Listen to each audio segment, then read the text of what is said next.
अस्सलामुअलैकुम my YouTube family, कैसे हैं आप सब। आज का जो टॉपिक है वो है एमफ्यू साशे के हवाले से कि एमफ्यू साशे क्या है, इसे किस तरह से इस्तेमाल करना है, इसके क्या पर्पज़ हैं। तो इस वीडियो को एंड तक देखिएगा और जो मेरे चैनल पर न्यू है काइंडली मेरे चैनल को सब्सक्राइब कर लीजिए और वीडियो को लाजमी लाइक एंड शेयर किया करें। एमफ्यू साशे जो है वो ऐसी फॉर्मुलेशन है, पाकिस्तान की नंबर 1 ऐसी फॉर्मुलेशन है जो कि पीसीओज़ वाली ख़वातीन के लिए बहुत ज़बरदस्त है। उनके तमाम अलामात को ट्रीट करने के लिए जो है ना इसे बनाया गया है एमफ्यू। इसको जो है वो मायोइनोस्टॉल, डीकायरोइनोस्टॉल, इसके अलावा फॉलिक एसिड की कम्बिनेशन से बनाया गया है। ये पीसीओज़ की ख़वातीन के लिए जो है ना वो बहुत ज़बरदस्त है। ये उनके अलामात को ट्रीट करने के लिए इस्तेमाल किया है। वज़न का बढ़ना, गैर ज़रूरी बाल का होना चेहरे पर, इसके अलावा एक्नी का होना या फिर बालों का झड़ना, इसके अलावा जो है वो ख़वातीन जो कंसीव करने के लिए ट्राई कर रही हैं और उनकी जो फर्टिलिटी रेट हैं वो डिक्रीज़ हुए हैं, तो उसको भी ये इंक्रीज़ करता है। तो ये बहुत ज़बरदस्त फॉर्मुलेशन है, पाकिस्तान की नंबर 1 फॉर्मुलेशन है जो कि पीसीओज़ की मैनेजमेंट के लिए जो है ना वो इस्तेमाल किया जा रहा है।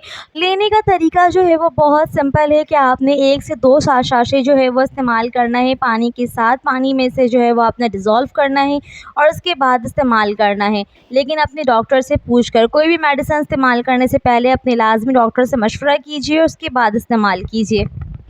ओबेसिटी जो है ना पीसीओज़ वाली ख़वातीन के लिए बिल्कुल भी ठीक नहीं है, क्योंकि इसलिए ये जो है ना इससे आपकी ट्रीटमेंट में बहुत ज़्यादा जो है वो फ़र्क आएगा। जब तक आपकी ओबेसिटी यानी कि मोटापा कम नहीं होगा, आपकी ट्रीटमेंट में जो है ना बहुत सारे कॉम्प्लिकेशंस आ सकते हैं। आपको कंसीव करने में प्रॉब्लम आ सकती है।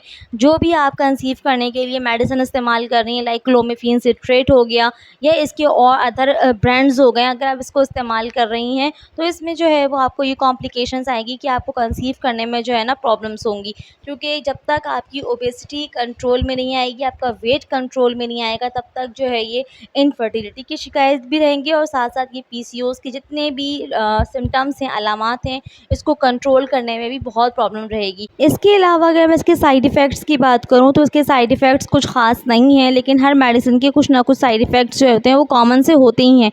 यानी कि आपको नौज़िया फ़ील हो सकता है, यानी कि मतली, वॉमिटिंग ये फ़ील हो सकती है आपको। इसके अलावा इसके जो है ना कुछ ख़ास साइड इफ़ेक्ट्स नहीं हैं। बस फिर भी अपनी जो भी मेडिसिन आप इस्तेमाल करें अपने डॉक्टर से लाज़मी मशवरा कीजिए, उसके साथ इस्तेमाल कीजिए।